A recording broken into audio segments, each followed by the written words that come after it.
Cancer Day yang kemudian sudah menjadwalkan ada pertemuan lagi. Jadi ada ini pertemuan yang kedua gitu ya dok, secara online untuk bersama-sama kita berdiskusi mengenai diagnostik dan terapi pada pasien kanker paru. Nah ini kemudian diadakan karena terkait pengempuan yang sudah dijalankan selama beberapa waktu terakhir. Kalau di waktu sebelumnya di pertemuan kita yang pertama saya sempat membahas mengenai deteksi dini, tapi di pertemuan sekarang ini mungkin ada slide yang sebenarnya saya ulang gitu ya, tapi sebenarnya ingin memberikan gambaran yang lebih konkret aja mengenai kanker paru gitu ya, gimana kemudian proses advance diagnostik dan terapi yang kemudian dilakukan di RSCM terkait dengan pendekatan untuk pasien-pasien dengan kanker paru.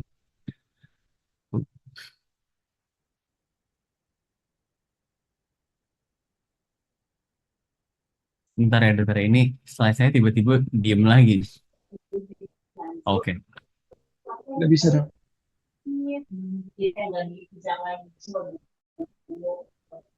Aduh.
Bentar ya dok.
Oke. Hmm. Ini mudah-mudahan udah terlihat ya dok ya. Oke, saya izin lanjutkan ya dok. Oke. Ya, Silakan jadi dokter. ini sama seperti yang pernah saya sampaikan di pertemuan sebelumnya ya dok ya, bahwa melihat riset kohort penyakit tidak menular terkait dengan penyebab kematian tertinggi dalam kurun waktu kurang lebih sekitar 30 tahun, bisa dilihat bahwa kanker maupun kanker apa ya, termasuk kanker paru itu masih menduduki peringkat nomor 2 paling banyak yang menyebabkan kematian. Sementara kalau misalnya kita kemudian mau memikirkan kanker paru, maka juga mesti memikirkan penyakit paru dan sistem pernafasan yang lain. Ini bisa dilihat bahwa deteksi penyakit paru yang non-infeksi itu sekarang berada di nomor 3. Jadi misalnya PPOK, asma, dan lain-lain gitu ya dok ya. Jadi sebenarnya bisa dilihat satu, nggak bagus juga ini karena penyebab kematian tertinggi masuk kanker maupun non-infeksi. Tapi berarti dalam kata lain, untuk segi diagnostik, berarti kita juga perbaikan nih, gitu ya, karena kita bisa mendeteksi gitu. Walaupun sebenarnya judulnya terkait dengan kematian, jadi memang harusnya fokus poinnya adalah kematian gitu ya. Tapi harapan saya juga bahwa kalau misalnya dalam apa namanya paparan ini dalam kurun waktu 30 tahun, maka kalau misalnya kematian paling tinggi juga dia naik, maka harapannya kita bisa melakukan deteksi atau penegakan dini secara lebih awal dengan lebih baik gitu ya dibandingkan tahun 1990. Oke, nextnya lagi. Nah, ini terkait dengan screening. Pada waktu pertemuan sebelumnya saya menyampaikan bahwa screening untuk kanker paru yang paling baik dengan menggunakan low dose CT scan gitu ya, Maaf. Low dose CT scan. Nah, sementara Recording in progress. di kita itu kan memang pemeriksaan low dose CT scan itu bukan pemeriksaan rutin walaupun per PN-PKM baru itu seharusnya memang dilakukan. Tapi tentu menyaring pasien terutama pasien-pasien yang high risk itu kan menjadi penting untuk kemudian dilakukan low dose CT scan gitu. Beda screening dengan deteksi dini. Jadi itu yang kemudian diharapkan agar kita bisa menemukan pasien yang memang belum bergejala masuk ke dalam kelompok yang high risk untuk kemudian mendeteksi apakah memang pasien tersebut ada kemungkinan lesi di paru atau tidak terkait dengan adanya kanker paru.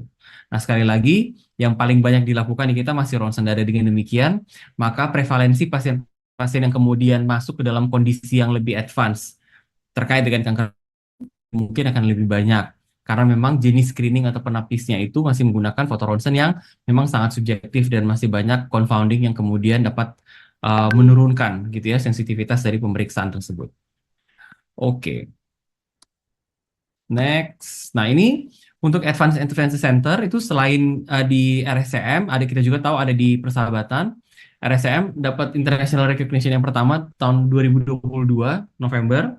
Dan ada satu rumah sakit swasta di Jakarta itu Mayapada Hospital yang kemudian juga dapat melakukan advance intervensi pulmonologi, begitu ya. Tentu selain rumah sakit Persahabatan, rumah sakit kanker Darmais, dan rumah sakit yang juga sudah established untuk pelayanan intervensi pulmonologi. Namun bisa dilihat gitu ya dok, kalau misalnya kemudian dilihat dari peta kayak gini, ini sebatas pemahaman saya, ini tolong saya juga dikoreksi apabila saya kurang tepat gitu ya. Maka ini hanya terbatas di beberapa daerah saja gitu. Harapannya tentu berdasarkan proses pengampuan ini, maka kita berharap bahwa rumah sakit yang diampu saat ini atau bekerja sama dengan RSCM, harapannya juga dapat melakukan tindakan ini gitu ya dalam proyeksi waktu ke depannya. Nah, ini saya izin menyampaikan perspektif mengenai intervensi pulmonologi di internal medicine, terutama di penyakit dalam. Jadi sebenarnya intervensi pulmonologi itu adalah suatu kelompok tindakan minimal invasif gitu ya, yang kemudian melihat bahwa pendekatan minimal invasif yang dilakukan untuk pasien-pasien dengan kecurigaan keganasan di sistem pernafasan maupun paru-paru, atau juga penyakit-penyakit airway disease, maupun penyakit saluran pernafasan dan paru lainnya, itu dapat dilakukan tindakan, baik itu tindakan diagnostik maupun terapeutik secara minimal invasif. Tentu ini perlu dibandingkan juga atau perlu juga kita sama-sama mencermati bahwa tindakan ini bisa juga dilakukan dengan pemeriksaan atau tata laksana yang surgical gitu ya. Sehingga kemudian pendekatan intervensi pulmonologi di sini sebenarnya kita nggak bisa berdiri sendiri. Kalau kami di RSCM, intervensi pulmonologi itu tiap hari Kamis kami ada meeting multidisiplin di mana semua tindakan intervensi pulmonologi advance yang kemudian akan dilakukan ke pasien, baik itu pasien dewasa yang BPJS ataupun yang private, tetap harus dibicarakan terlebih dahulu. Harapannya agar kita bisa mendapatkan banyak informasi gitu ya, dan pertimbangan dari bukan hanya sejawat penyakit dalam pulmonologi atau mungkin di tempat dokter sejawat dokter spesialis paru gitu ya, tapi kami juga mendapat informasi dan pendapat dari sejawat misalnya dari bedah toraks gitu, karena bedah toraks juga ikutan, kemudian dari hematologi onkologi, kemudian dari PA, dari radiologi, agar planning baik itu diagnostik maupun terapi itu bisa kemudian disusun dengan baik sesuai dengan kebutuhan pasiennya. Nah, terkait dengan pengembangan intervensi pulmonologi training, ini salah satu paper atau rujukan yang kemudian paling sering digunakan gitu ya, yang di launching oleh Profesor Lorenz Corbetta dan Hanslin, di mana ini di sini kemudian bisa kita lihat bahwa berapa sih sebenarnya requirement yang dibutuhkan oleh seseorang bronkoskopis gitu ya untuk kemudian dapat melakukan intervensi pulmonologi. Berarti ini pre-exquisite requirement atau requirement yang dibutuhkan untuk seseorang tersebut bisa melakukan intervensi pulmonologi. Jadi ada berapa prosedur volume minimal gitu ya. Nah, tentu ini akan kembali lagi ke buku kompetensi kita gitu ya. Tapi tentu kita berharap kalau misalnya kita kemudian ingin melakukan tindakan intervensi pulmonologi dan ingin juga kemudian mendapatkan pengakuan bahwa layanan kita ini baik dan lain-lain, maka ini tetap harus jadi patokan gitu ya oleh kita gitu ya dalam melakukan proses pendidikan, baik itu training sebagai spesialis atau konsultan, maka kalau untuk teman-teman yang kemudian betul-betul interest untuk melakukan tindakan intervensi pulmonologi, maka ini adalah prosedur requirement yang harus dilakukan. Contoh misalnya seperti endobronchial ultrasound. Kalau di Amerika itu 100, tapi kalau di Eropa, di tempat saya pendidikan, misalnya di London, itu kemarin mesti melakukan 50 secara mandiri. Nah, ini bisa dibagi, ada 25 yang misalnya mandiri, ada 25 kemudian dengan pendampingan gitu ya. Nah, tapi itu harus dicukupi gitu. Jadi akan sangat sulit juga kemudian memikirkan bahwa kalau misalnya kita belum mendapatkan training ini dan kemudian akan melakukan tindakan. Dan sebenarnya training ini adalah training dengan berbasis pendidikan yang terstruktur, ada curriculum based. It's not just seminar atau workshop gitu ya. Jadi karena ini ada prosedur yang cukup banyak gitu ya, Prof. dan Dokter, yang kemudian harus dilakukan. Demikian juga untuk cryobiopsy. Kalau di Amerika memang nggak ada, karena mungkin itu masuk ke dalam program pendidikan konsultan. Sementara kalau di Eropa melakukan 10 tindakan cryobiopsy mandiri. Nah, jadi itu yang kemudian perlu dilakukan untuk kita kemudian bikin unit intervensi pulmonologi yang dimulai dari SDM-nya dulu. Jadi bukan alatnya dulu gitu ya. SDM-nya dulu harus dicukupi, punya requirement yang tepat gitu ya, agar bisa melakukan pelayanan. Jadi jangan nanti alatnya udah datang, SDM-nya nggak ada gitu. Ya. Nah, jadi itu yang kemudian perlu dilakukan. Nah, ini saya izin berbagi mengenai development intervensi pulmonologi training berdasarkan apa yang kemudian kami lakukan di Inggris. Ini berdasarkan dari Joint Royal Colleges of Physician Training Board, di mana memang kalau di luar negeri itu memang harus penyakit dalam terlebih dahulu, kemudian dia ada kayak konsultan training gitu ya, baru kemudian kita dapat melakukan tindakan-tindakan untuk bronkoskopi. Jadi ini ada tulisan yang nomor 8, ini at ST7 atau Specialized Training 7, tahun ke-7, dia harus will be independent untuk diagnostic bronkoskopi. A typical trainee will have to perform in excess of 100 procedures by this stage. Jadi harapannya di tahun ke-7 dalam specialized training gitu ya, untuk respiratory medicine and internal medicine, maka kemudian dia harus melakukan 100 prosedur terlebih dahulu. Ya, tentu ini juga bisa kita lakukan seharusnya di sini untuk melakukan itu. Dan perlu diingat bahwa tidak semua trainee yang kemudian akan menjadi konsultan itu dengan kekhususan pulmonologi dan atau intervensi pulmonologi itu kemudian kalau di luar negeri, apalagi di Inggris, dapat melakukan everything. Tapi kemudian kita juga tahu bahwa ada interest masing-masing gitu ya. Contoh kalau saya intervensi. Kalau di luar negeri ada juga yang kemudian ngambil subspesialitinya adalah cystic fibrosis, pulmonary hypertension gitu ya, endobronchial ultrasound, lung transplant atau occupational lung disease, ada apa aja. Tapi mereka tetap konsultan, but they have a specific subspecialty training gitu ya, atau interest yang kemudian akan dilanjutkan dalam praktek kesehariannya mereka. Ya, ini termasuk referensi yang paling baru tahun 2022. Oke, ini saya berbagi aja yang kemudian ada di RSCM. Jadi kami punya program pelatihan bronkoskopi. Mudah-mudahan terkait dengan program pengampuan ini bisa juga kemudian diikuti oleh dokter sekalian yang ada di rumah sakit yang diampu RSCM untuk meningkatkan kualifikasi begitu ya. Nah, ini adalah buku yang kemudian kemarin dibuat terkait dengan bronkoskopi fleksibel. Ini adalah buku ajar bronkoskopi pertama yang kemudian memang mendapatkan international license dari School of Bronchoscopy gitu ya, sebagai pemegang lisensi resmi kurikulum bronkoskopi di Indonesia. Nah, terkait dengan advance intervensi pulmonologi, saya izin tidak mengulang terlalu banyak ya dok, karena slide ini sudah pernah ditunjukkan di pertemuan sebelumnya. Jadi ini terkait dengan 3D descriptor. Jadi kalau misalnya kita tahu bahwa pasien itu staging kanker pasti TNM, dan we should start, kita harus mulai pertama kali dengan T. T sebenarnya bisa diukur dari CT scan-nya gitu ya. Berapa kira-kira ukuran besar masanya. Gitu, dok. Saya mohon izin sebentar.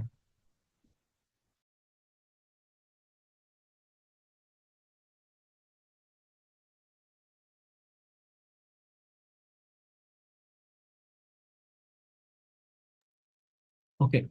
Nah, jadi terkait dengan 3D descriptor, COT kita bisa lihat di apa namanya CT scan, maka pendekatan itu dapat dilakukan berdasarkan transtorakal atau endoluminal. Tentu kalau misalnya transtorakal kita udah belajar yang kemarin gitu ya, bahwa kalau misalnya dia letaknya sepertiga dari outer perimeter dari paru dan dekat di dinding toraks, oke, dan tidak ada jaringan paru sehat yang kemudian dilewati.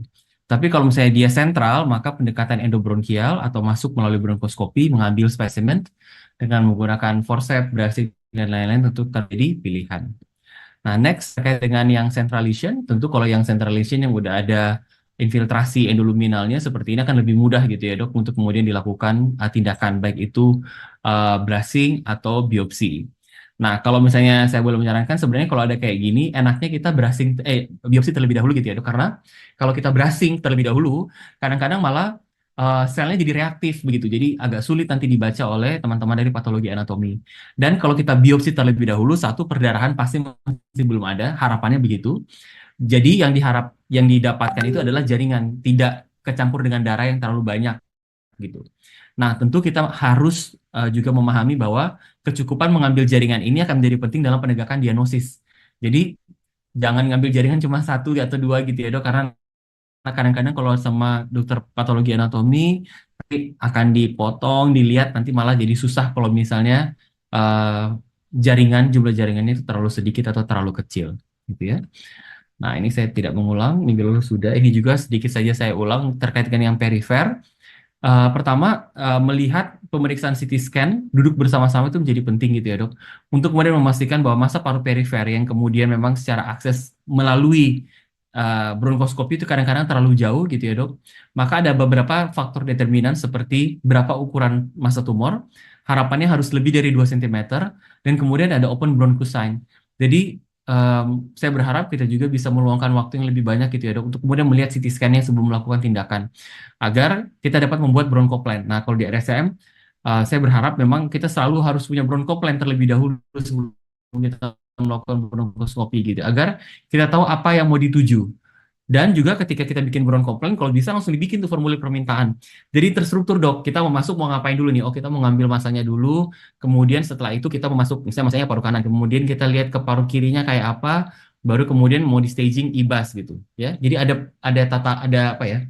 Ada urutannya gitu agar kita ya terarah gitu bekerjanya dan bisa lebih hemat waktu dan juga akan lebih convenient juga buat pasien gitu ya.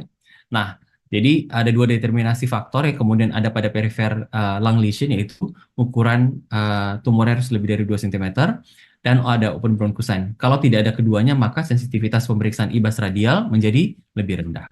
Nah, kalau di rumah sakit dokter ada fluoroskopi, tentu guided fluoroskopi radial IBAS itu akan lebih baik gitu ya dok. Di RSCM dulu kami pernah punya electromagnetic navigation gitu ya. Maka electromagnetic navigation ini juga akan sangat membantu untuk memastikan lokasi, karena masanya periferi ini dokter bisa lihat saya melakukan secara real time gitu ya. Jadi bronkoskopi masuk, brushing, ada fluoroskopi dan radial. Oke. Nah, sekarang terkait dengan end descriptor, yaitu terkait dengan KGB, maka penting buat kita untuk membaca CT scan tidak hanya terbatas pada kesimpulan, tapi baca juga deskripsinya gitu ya dok. Karena di dalam deskripsi itu akan menginformasikan ke kita apakah ada keterlibatan kelenjar getah bening mediastinum maupun hilus. Dan itu sangat menentukan gitu ya, staging, apakah kelenjar getah beningnya itu N3, N2, ataupun N1 gitu. Nah, maka kalau misalnya kemudian kita sudah tahu N3, N2, N1-nya, kita akan melakukan IBAS TBNA atau bronkoskopi dengan konvensional tBNA berdasarkan staging yang paling tinggi. Jadi kalau dia ada N3 ya N3 dulu yang dibiopsi. Nanti di dalam apa namanya di pot spesimennya tolong ditulis ini station berapa gitu. Atau kalau misalnya mau ditulis N3 silakan tulis N3 gitu. Karena penting untuk kita mengetahui gitu, dan nggak boleh kemudian sama sekali kita mengambil kesimpulan bahwa apabila ada pembesaran kelenjar getah bening yang ditemukan pada pasien kanker paru, bahwa oh ini part dari cancernya, how certain we are gitu, kita nggak begitu yakin kalau misalnya kita nggak kemudian ngambil sampelnya gitu ya, jaringannya. Jadi ada beberapa station yang kemudian accessible atau dapat dijangkau dengan IBAS. Tapi ada juga yang memang nggak bisa dijangkau sama IBAS. Makanya kemudian kita mengenal ada namanya EUSB atau endoscopic ultrasound tapi bronchus. Yang itu biasanya kalau di luar negeri oleh dokter dalam konsultan intervensi gitu, di mana masuknya bukan lewat bronkus tapi lewat esofagus gitu. Karena itu ada konsensusnya bersama-sama antara gastro dengan pulmo gitu ya. Yang kemudian melihat pentingnya menggunakan USB terutama untuk pembesaran kelenjar getah bening yang tidak bisa diakses melalui IBAS. Oke, ini gambaran IBAS, ini contoh IBAS yang kemarin saya sudah sampaikan ya. Jadi ini real time, ini jarum IBAS-nya, ini lymph node-nya, jarumnya kemudian masuk, ambil sampel. Sementara ini adalah slow pull method gitu ya. Ini slide saya terlalu sering digunakan. Nah ini bisa dilihat kalau jaringannya besar kayak gini kan akan lebih informatif harapannya untuk penggunaan jaringan tersebut untuk molecular testing. Nah ini ada satu penelitian yang kemudian pernah saya lakukan di Inggris maupun di Jerman terkait dengan penggunaan IBAS tBNA dengan menggunakan dua jenis jarum gitu ya, yaitu 19G maupun 21G. Mungkin kalau jarum konvensional itu sekitar 21 atau 22 gitu ya dok ukurannya. Kalau misalnya nanya di rumah sakit dokter sekalian udah ada IBAS, maka kalau misalnya ada jarum 19 dan 21, berdasarkan penelitian saya, maka tidak ada perbedaan sebenarnya dok, antara jarum 19 dengan 21. Yang membedakan adalah satu, posisi nodulnya kayak apa, pembesaran KGB-nya kayak apa gitu ya. Kemudian jumlah kita melakukan um, apa namanya pengambilan jaringan itu mesti berapa kali gitu. Kemudian lokasi gitu ya, dan yang tidak kalah penting adalah siapa yang mengambil jaringannya. Jadi the man behind the gun juga akan menjadi penting. Walaupun dalam laporan PA-nya dokter bisa lihat di sini ya. Di sini yang di atas yang 19G itu dengan yang 21G di station yang sama gitu ya. Station sama paratrakea kanan, pewarnaannya juga sama, bedanya ini pakai yang 19G yang lebih 21G yang lebih kecil. Struktur selnya memang jadi lebih banyak gitu. Tentu kita akan berharap kalau pada pasien-pasien yang kita juga dengan limfoma, maka penggunaan jarum 21G. Kalau untuk the structure kita butuh sel yang strukturnya lengkap gitu. Kalau dokter lihat darah memang banyak dok, lebih banyak pada 19G dibanding 21G. Tapi tidak berbeda secara kalau statistik. Dan dari ini penelitian IBAS TBNA yang paling besar di dunia sampai saat ini, 500 pasien di dua center di London maupun di Jerman, itu tidak juga membuktikan bahwa kalau pakai yang lebih besar akan meningkat signifikan risiko perdarahan atau pneumotoraks. Oke, jadi dari sini kita bisa tahu bahwa pakai 21G juga yang konvensional gitu sama kita kemudian melakukannya dengan tepat cukup spesimen. Nah, untuk yang M descriptor, untuk yang metastatic pleural effusion, pertama ini ditegakkan pada pasien dengan kemungkinan ada malignansi, tapi ternyata dari hasil pemeriksaan sitologi dapat kemudian dilakukan pleuroskopi. Kalau untuk pasien kanker paru metastatic pleural effusion gitu ya pada pasien lung cancer kan udah kompleks gitu, maka pendekatan dapat dilakukan untuk motong fibrin, sekat dan lain-lain untuk treatment di intrapleural juga dapat dilakukan. Ya. Dan ini contoh. Jadi setelah pleuroskopi ya di sang WST-nya. Nah terkait dengan krioterapi, saya selama 2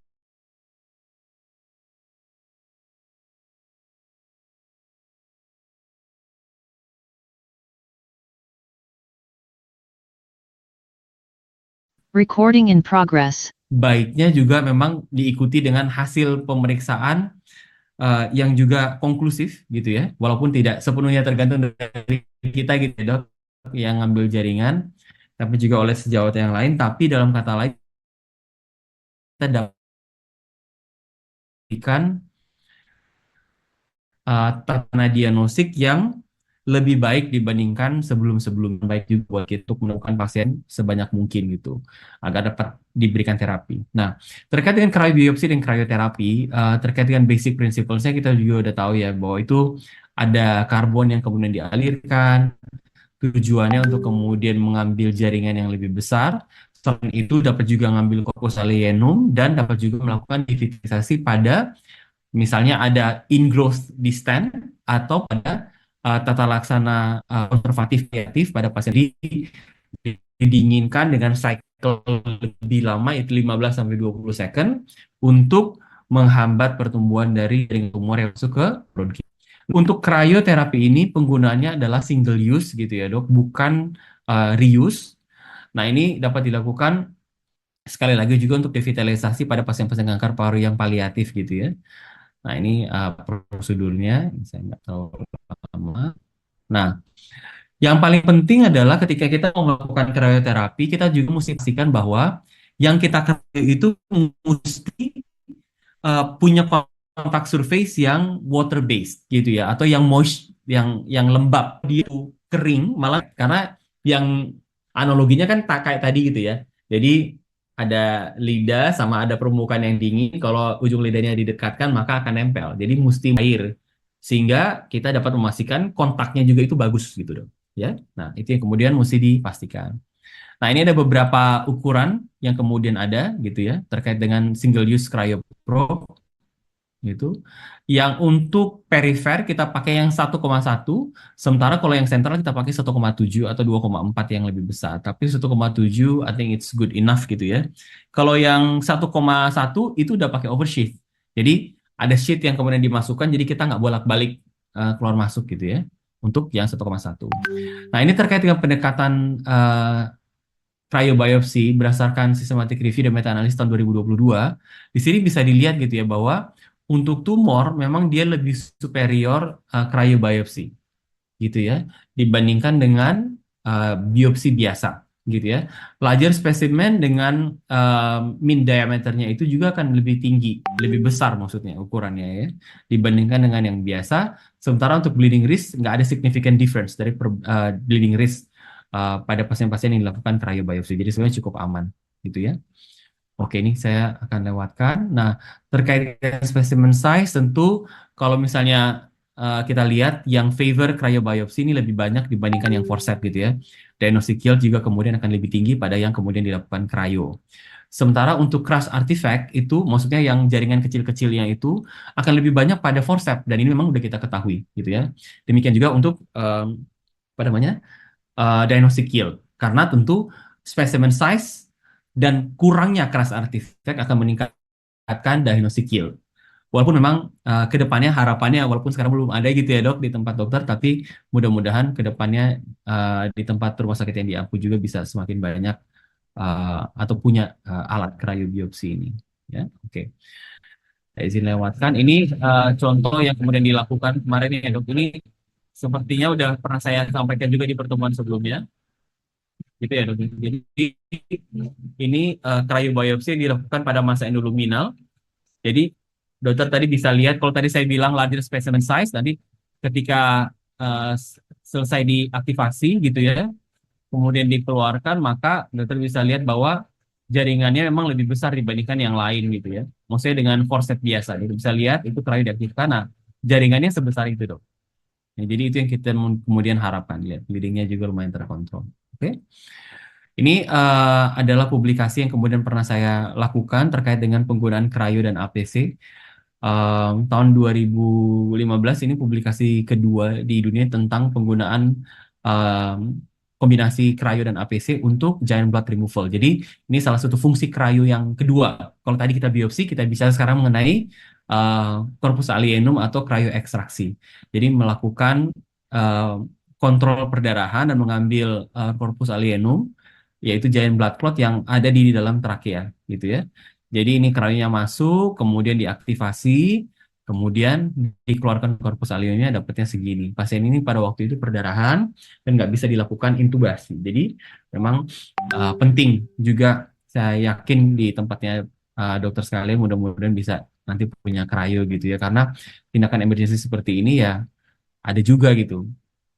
Dan ada pentingnya juga kita memiliki cryo gitu ya. Oke, nah sementara kalau untuk kontrol perdarahan apabila ada visible bleeding, jadi perdarahan yang terlihat saja gitu ya dok. Kalau perdarahannya tidak begitu terlihat, maka jangan dilakukan APC atau argon plasma coagulation, hanya yang terlihat saja, gitu ya. Nah, kalau nggak terlihat tidak boleh dilakukan APC. Dan ini APC ini prosedurnya adalah non kontak, jadi tidak kontak. Kalau dia kontak maka bisa perforasi, bisa airway fire gitu ya, dan juga dapat menimbulkan penurunan kesadaran karena gas yang kemudian ada dapat mengganggu kesadaran pasien gitu. Jadi betul-betul harus hati-hati sekali, pasien harus dilakukan EKG, tidak boleh dilakukan pada pasien yang aritmia gitu ya dok. Jadi konsultasi ke penyakit dalam maupun ke kardiologi juga menjadi penting sebelum kita melakukan argon plasma coagulation. Oke, nah ini untuk cost effectiveness, tentu sekarang di rumah sakit kita penting sekali untuk melihat kendali biaya, efektivitas dan efisiensi gitu ya. Tapi kita juga kemudian berdasarkan keilmuan diharapkan juga dapat memberikan informasi gitu ya bahwa kalau kita menggunakan cryobiopsi apa yang kemudian bisa diharapkan dari mutu layanan yang ada tanpa kemudian mengurangi kepentingan dari dampak ekonominya gitu ya. Jadi jangan juga semua pasien kita cryo jadinya gara-gara setelah ini gitu. Tapi memang cryo akan lebih superior kalau misalnya masanya memang udah jelas, kemudian dapat dilakukan pengambilan spesimen pakai biopsi biasa ya silahkan pakai biopsi biasa gitu. Tapi kalau kita butuh pasien ini dengan kecurigaan limfoma misalnya, butuh spesimen yang banyak, besar, lebih utuh, sel structure-nya lebih lengkap, maka ya cryobiopsi tentu akan menjadi pilihan buat kita. Jadi kita juga tetap harus memikirkan dampak penting dari economic impact atau dari sisi ekonominya gitu ya, mana yang kita mau lakukan gitu. Jadi jangan akhirnya membabi buta semuanya dilakukan cryo, nggak seperti itu gitu ya. Baik. Nah, jadi terkait dengan average cost ini pernah juga saya sampaikan waktu itu di meeting Erbe terkait dengan berapa sebenarnya cost yang kemudian digunakan gitu ya kalau misalnya di Inggris gitu untuk melakukan cryo gitu. Nah, di sini bisa dilihat bahwa cost effectiveness-nya ini juga ada apalagi sekarang kan cryo itu udah single use gitu. Nah, tentu beban untuk cleaning dan lain-lain jadi lebih murah. Walaupun memang saya tahu bahwa banyak rumah sakit juga yang cryoprop-nya itu dilakukan ya reuse sebenarnya walaupun itu sebenarnya single use gitu. Nah, jadi di tahun 2014 seperti yang saya sampaikan, ketika kami pertama kali punya cryo, kami kemudian melakukan rasionalisasi dan ekstrapolasi dari cryoteknologi investment gitu ya. Jadi kalau misalnya rumah sakit menginvestasikan cryoteknologi, apa yang kemudian dilakukan? Ini surat yang pada waktu itu saya buat ke direksi melalui Kepala Departemen Ilmu Penyakit Dalam terkait dengan perincian ekstrapolasi dari keuntungan biaya cryoprop. Jadi saya hitung satu persatu. Jadi paling tidak pimpinan rumah sakit saya mengetahui bahwa kalau kita punya alat ini bisa tetap mendukung kendali mutu, kendali biaya, efektivitas dan efisiensi, dan ada juga perkiraan waktu break even point. Berapa usulan tarifnya? Karena itu yang juga diperlukan oleh rumah sakit untuk mempertimbangkan, ya. Jadi tarif, cost saving, gitu ya, termasuk juga unit cost yang mesti ada di sini, gitu, yang mesti dihitung, gitu ya. Patient safety sama patient satisfaction harus diperhitungkan juga, dan berapa lama return of investment yang kemudian akan dimiliki oleh rumah sakit, gitu. Walaupun kita rumah sakit pemerintah, gitu ya. Tapi tentu kita berharap bahwa alat yang kemudian diadakan memang betul-betul diperlukan, gitu, untuk pelayanan. Nah, ini kami pertama kali menggunakan disposable cryoprop pertama di Indonesia untuk cryoterapi ini di tahun 2021. Dan di sini bisa dilihat bahwa dengan airway removal untuk cryoprop bisa didapatkan immediate response gitu ya dari paru yang kemudian diangkat bronchial cast-nya gitu ya. Jadi immediate effect untuk cryo. Nah, ini untuk devitalisasi mungkin saya nggak terlalu lama. Jadi ini bedanya adalah saya cuma mengulang cycle-nya aja sekitar 20 second untuk dapat melakukan devitalisasi pada jaringan kanker paru yang kemudian ada infiltrasi ke endoluminal gitu ya. Oke. Nah, ini untuk subglottic stenosis ini biasanya dilakukan dilatasi. Jadi ada balonnya terlebih dahulu baru kemudian dilakukan APC. Nah, pada pasien-pasien dengan subglottic stenosis atau ada impending airway obstruction tidak boleh dilakukan krioterapi. Itu kontraindikasi mutlak. Pasien impending obstruksi jalan nafas tidak boleh dilakukan cryo. Oke, jadi jangan kemudian memikirkan oh kita divitalisasi aja pakai cryo. Nah, itu kurang tepat gitu ya. Jadi harapannya kita dapat melakukan tindakan yang lain bronkoskopi balon dilatasi maupun APC gitu ya. Oke. Eh, nanti saya lagi bicara ya. Nah, kemudian ini terkait APC, saya yakin tadi saya sudah sempat menyampaikan. Jadi ini non kontak bisa juga dilakukan untuk urgent debulking dari masa paru, gitu ya. Karena ini non kontak, maka mesti dipikirkan betul kapan aktivasi dan paling penting juga untuk menurunkan fraksi oksigen yang ada. Jadi tidak boleh lebih dari 30. Maka kadang-kadang kalau saya makan, saya matiin aja dulu sementara karena ini cuma aktivasinya cuma 1 sampai 2 second, setelah itu bisa dinaikkan kembali. Karena banyak sekali komplikasi yang kemudian ada termasuk airway fire gitu yang kemudian kita tidak harapkan pada pasien ini. Nah, ini kontraindikasi seperti yang tadi saya sampaikan, aritmia atau extraluminal compression itu nggak boleh dilakukan pada pasien-pasien dengan yang akan dilakukan APC. Dan komplikasi yang paling sering adalah bleeding, airway burns atau airway fire, kemudian perforasi maupun pneumotoraks. Ya. Ini ada satu pasien yang kemudian sudah pernah ke salah satu rumah sakit untuk dilakukan debulking dari massa. Tapi kemudian pasien ini saya terima kembali di RSCM Kencana. Pada waktu itu dikatakan sudah diambil gitu ya massa parunya. Maaf, massa di subglotis, tapi ternyata masih ada nih masanya gitu ya. Jadi pada waktu itu akhirnya dilakukan APC terlebih dahulu untuk kemudian kita debulking massa tumornya. Setelah dilakukan APC, baru kemudian dilanjutkan dengan cryo ya. Jadi ini APC-nya untuk debulking gitu ya. Dr. Melvin. Ya, ini di bulking dulu pakai APC gitu. Setelah di debulk, baru kemudian lepas massa tumornya, kita ambil massa tumornya pakai cryo. Jadi bisa dilihat jaringannya sangat besar, gitu ya. Ya, ini bagus untuk kemudian dilakukan pemeriksaan patologi karena banyak yang kemudian dapat diperiksakan jaringannya. Oke, ini waktu tindakan, ya. Oke. Tindakan yang lain ada bronkoplasi. Ini kemudian juga sudah pernah saya tunjukkan.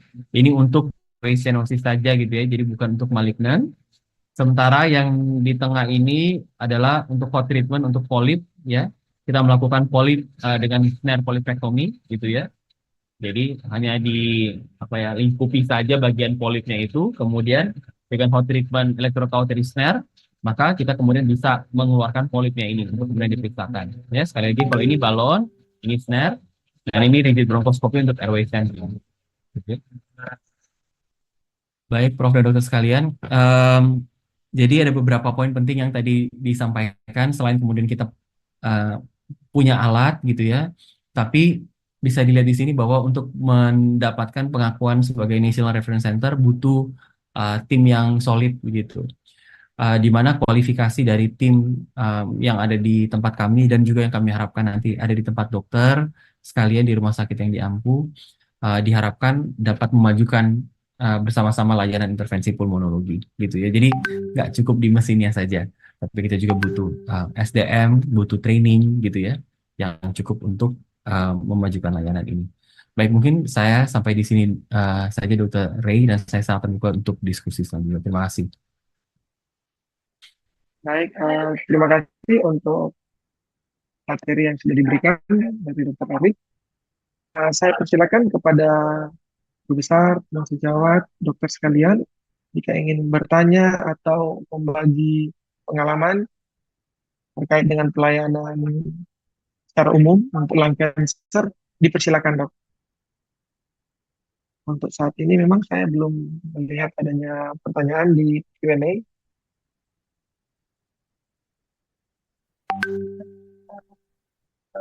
Disilakan kepada teman sejawat sekalian, boleh untuk raise hand untuk kemudian menanyakan secara langsung ataupun menuliskan di kolom Q&A untuk pertanyaan ataupun tanggapan.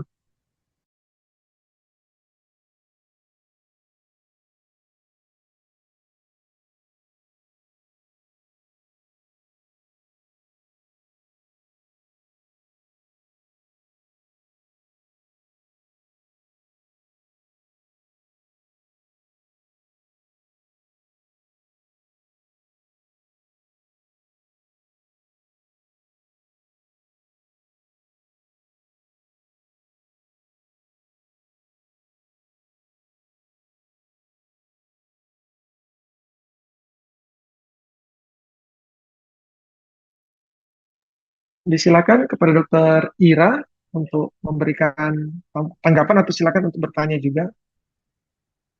Baik, selamat pagi. Assalamualaikum kepada semuanya. Terima kasih, Dokter. Tentunya terima kasih kepada Dokter Erik Penda atas paparannya ya, Dok ya. Jadi Saya Dr. Ira Nurasida dari Rumah Sakit Ulin, Dok. Saya satu rumah sakit dengan Dr. Haryati yang mungkin pada minggu lalu juga sudah sempat menyampaikan ya, Dok, bahwa saat ini Rumah Sakit Ulin Banjarmasin itu rumah sakit umum daerah rujukan di tingkat provinsi. Terus terang sampai saat ini untuk bronkoskopi eh, kita sudah punya dari tahun 2017, tapi memang sayangnya belum sampai untuk diagnostik yang advance dan juga terapeutik, Dok. Jadi kami baru punya hmm, konvensional bronkoskopi ya, Dok ya. Tadi menarik apa yang disampaikan Dr. Erik Tenda. Memang kalau dari pihak manajemen pasti yang tadi disampaikan oleh Dr. Erik adalah sesuatu yang tidak dapat dipungkiri ya, Dok, bahwa alat ini benefit enggak untuk rumah sakit. Yang mau saya tanyakan dengan Dr. Erik, Dok, eh, untuk kita mengupgrade itu sebaiknya uh, kita lengkapi yang mana dulu ya, Dok? Apakah cukup dengan permintaan PC dulu? Kemudian juga apakah uh, tadi analisis yang Dr. Erik buat juga boleh untuk di-share, Dok? Supaya manajemen bisa memfasilitasi permintaan dari departemen. Mungkin itu saja pertanyaannya. Terima kasih. Baik Dokter Ira, Dok, salam kenal ya Dok. Saya Erik. Makasih banyak Dok atas Sudah. pertanyaannya Dok. Iya Dok, pertama saya uh, setuju sekali Dok dengan pertanyaannya karena tentu kita mesti berhitung gitu ya Dok. Kira-kira mana duluan nih yang mau diadain gitu ya. Kalau Betul, Dok. misalnya kemudian diperlukan diagnostik advance diagnostik maupun advance terapi gitu. Nah, kalau di kami Dok, pengalamannya dan juga mungkin untuk kebutuhan staging pasien gitu ya Dok ya. Pertama, kalau misalnya kita lihat terlebih dahulu karakteristik pasien kita gitu ya Dok. Mungkin karena dokter layanan bronkoskopinya juga udah lebih dari 2 tahun ada pasti ya Dok ya. Lebih, Dok. Ya, lebih, Dok. Ya, maka mungkin kita bisa lihat dari situ dulu Dok. Misalnya, oh pasien di tempat dokter di Rumah Sakit Ulin itu lebih banyak, misalnya pasien yang masa perifer atau yang sentral gitu ya Dok. Dan berapa besar sih kemudian dari pemeriksaan CT scan itu diketahui bahwa ada pembesaran kelenjar getah bening. Maksud saya seperti ini Dok. Maka kalau misalnya memang kita udah dapat data seperti itu, kita bisa berangkat dari data demografi yang ada untuk kemudian dijadikan sebagai landasan terkait dengan pengadaan gitu ya Dok. Misalnya kita perlu ngadain krayo atau IBAS TBNA terlebih dahulu.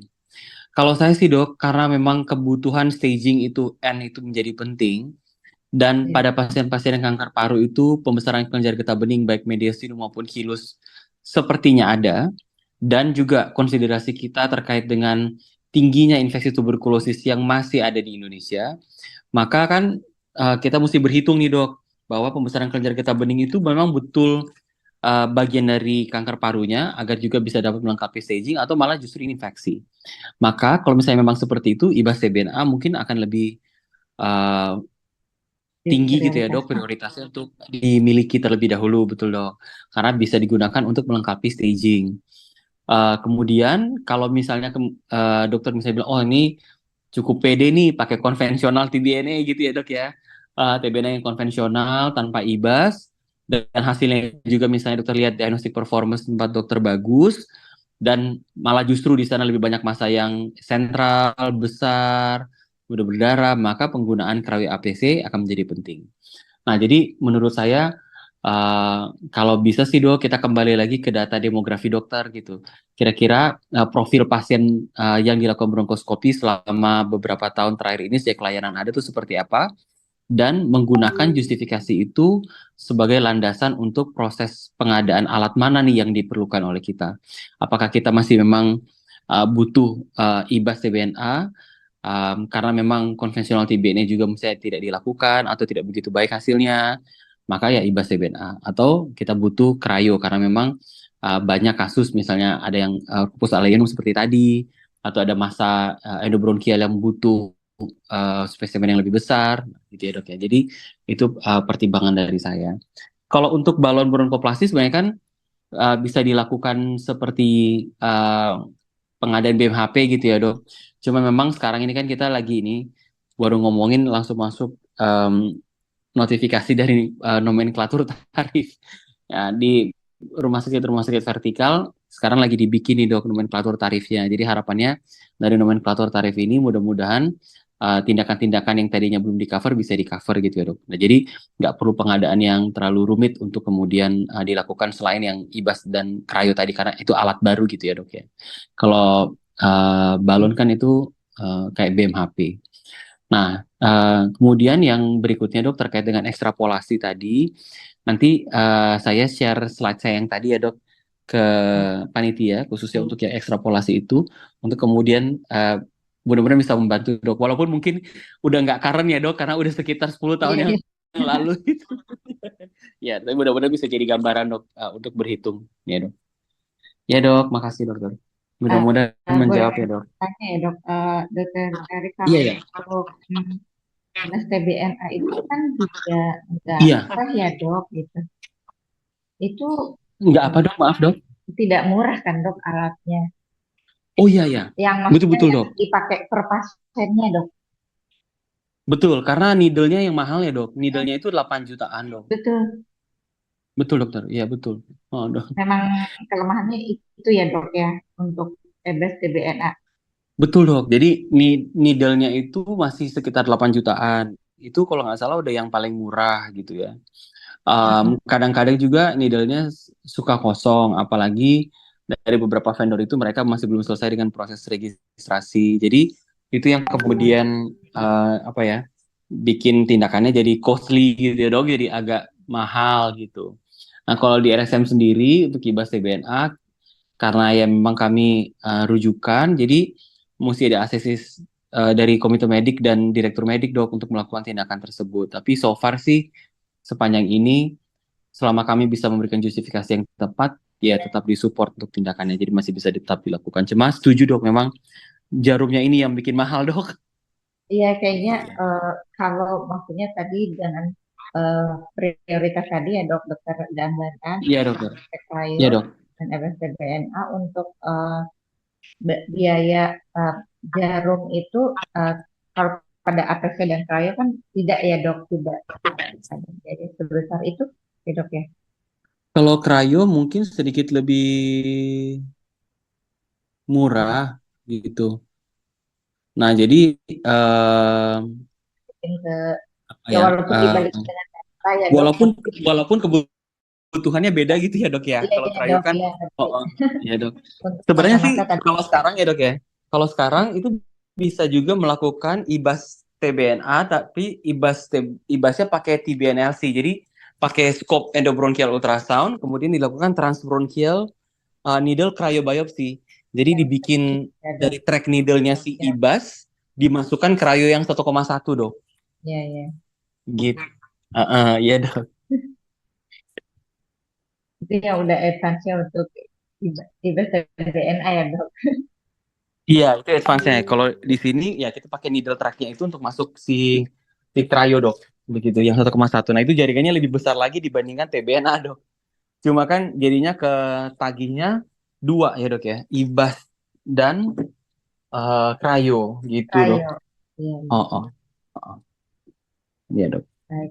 Terima kasih Dokter Erik. Makasih banyak dokter. Baik, terima kasih Dokter Ira untuk pertanyaan dan tanggapan, dan terima kasih untuk jawabannya Dokter Erik. Disilakan mungkin Dokter Sukarti ada masukan ataupun pertanyaan, disilakan dok. Dokter Ray, dok, saya izin 5 menit dulu ya dok, turun ke lift. Dokter Sukarti izin dok sebentar. 5 Oh menit. ya baik. Dok, makasih dok. Sambil kami mengundang juga partisipan teman sejawat dokter yang hadir Apabila ada pertanyaan, tanggapan, silakan untuk dapat menulis di kolom Q&A terkait dengan layanan tata laksana klinik cancer di rumah sakit perifer maupun di rumah sakit yang ada di teman sejawat sekalian. Sambil kami menunggu, mungkin Dr. Sukarti dipersilakan nanti untuk memberikan tanggapan atau pertanyaan.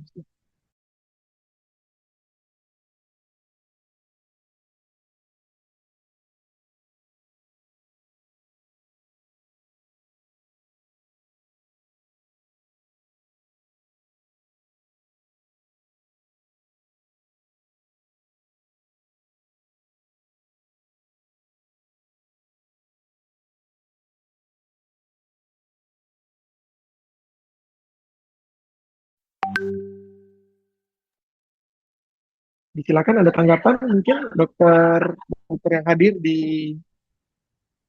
Zoom meeting ini.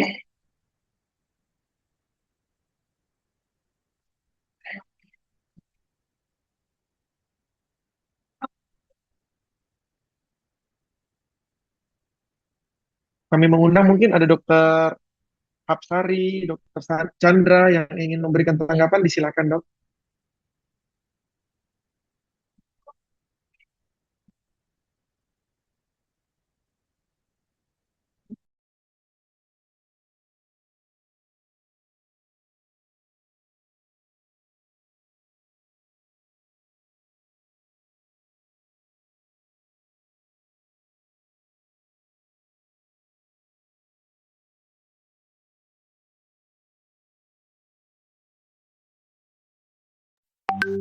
Baik, apakah masih ada tanggapan dan pertanyaan Iya dok? dok, maaf dok. Oh, iya dok, untuk sementara Silakan Pak. belum sempat ada pertanyaan dok. Oh ya. Tadi Em, dari Dokter Sukarti mau bertanya dok, atau ada yang mau disampaikan dok? iya dok, kami mengundang dokter Sukarti kalau ada tanggapannya. Halo dok, suara saya Halo, terdengar? yang dok, silakan Terdengar dok. dok, iya dok. Dengar dok. Oh iya dok, terima kasih dok. Ya, eh, di tempat kami di Rumah Sakit Abdul Muluk untuk tadi apa namanya alat karyo itu memang belum tersedia dok. Eh, jadi memang nantinya masih dalam eh, wacana kita mau untuk pengajuan. Karena juga untuk apa namanya SDM yang untuk tindakan tersebut pun nantinya juga masih perlu pelatihan, terutama juga untuk perawat asistennya gitu dok. Karena memang menurut saya ya untuk kasus-kasus kanker ini tindakan tersebut penting bukan hanya untuk diagnostik tapi untuk terapeutik. Dan nantinya mungkin kita mau study banding dulu ya untuk kajian di mana sih itu tadi alokasi dananya berapa untuk tindakannya gitu dok. Itu aja dok dari saya dok. Baik, terima kasih dok untuk masukannya. Dokter Erik ada tanggapan dok? Izin dok, Dokter Sukarti dari kalau di Rumah Sakit Abdul Muluk dok, eh, sekarang teman-teman yang ada di sana yang konsultan udah berapa orang dok? Nah, kalau konsultan onkologi di RSAM Abdul Muluk tuh baru Iya dok. saya, tapi untuk intervensi udah ada 2 dok. Oke, berarti Tapi ya sebenarnya kalau mungkin kualifikasi udah dengan intervensi, jadi misalnya konsultan intervensinya, berarti udah bisa krayo dong, begitu, begitu ya dok ya? ya, cuma memang setahu saya sih Hmm. butuh ini ya apa namanya Ya dok. ini ya pelatihan lah gitu untuk cryo, ebus gitu karena memang alat itu juga belum ada. Oh, oke. Tapi kalau dari kualifikasi pendidikannya memang udah dapet kan ya dok ya? Karena Ya, udah. konsultan gitu ya dok ya? Oh Iya. iya, iya dok. Ya itu dok, mungkin ya tanggapan saya dok mengenai SM ini menjadi penting buat kita gitu ya dok. Terutama terkait dengan minimum requirement yang tadi saya sampaikan bahwa kalau misalnya ini seperti dokter yang sekarang sedang mengikuti program pendidikan gitu ya dok, maka minimum requirement yang kemudian dipersyaratkan oleh kami gitu dok untuk melakukan tindakan dalam upaya beliau mendapatkan kompetensi sebagai konsultan pulmonologi dan medik kritis itu harus dicukupi dok. Jadi kayak misalnya saya ada IBAS atau cryo, pasti beliau-beliau ini akan ikutan gitu dok, dan akan langsung hands on dan diperhitungkan jumlah kasusnya untuk mencukupi minimum requirement dok. Karena harapan di kedepannya ketika beliau ini akan kembali ke rumah sakitnya, maka ya beliau harus mampu gitu dok. Kecuali misalnya kayak teknologi baru gitu ya. Misalnya kayak bronkoskopi lung volume reduction yang pakai coil sama valve gitu untuk PPOK.